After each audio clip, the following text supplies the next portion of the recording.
Good evening, তোমরা সবাই কেমন আছো জানাও।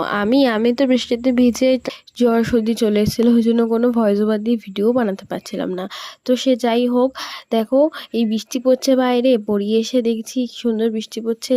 তো দেখে আমারও মনে একটা আর্টিস্টিক জেগে গেল। সে কারণে আমার থালা কাজটা বোতলের কাজটা কমপ্লিট করেছি। করতে করতে বিকেল হয়ে গেছে। বিকেল চান করে এবার আমরা বন্ধু এসেছিলো, সে বললো যে ছাদে উঠে একটু চিল করি, একটু গান শুনি। তো গান টান শুনেছি। এরপরেই বাবা বলে দিল ডিম খাবে। এবার ডিম খাবে তো আমাকেই রান্না করতে হবে, কিছু করার নেই। তাই ভিডিও করে বলছিলাম, কারণ আমার মা বলে দিয়েছে যে আমি তো আর তোদের আমিষ রান্না করব না, কারণ আমি দীক্ষা নিয়ে নিয়েছি। আমি হয়ে গেছি নিরামিষ, মানে আমার মা হয়ে গেছে নিরামিষ। তো আমি অনেক দিন ধরেই এরকম যা রান্না খেতে হয় তাই আমাকেই করতে হয়, আর আমি রান্না করি, ভালোই রান্না করি। ডিমটা বেশ ভালোই হয়েছিল খেতে। ডিনারটা তো আমার দারুণ হবে, কারণ আমার ডিম দারুণ লাগে। আর তোমরা জানাও, তোমরা রাতে কি খাচ্ছ?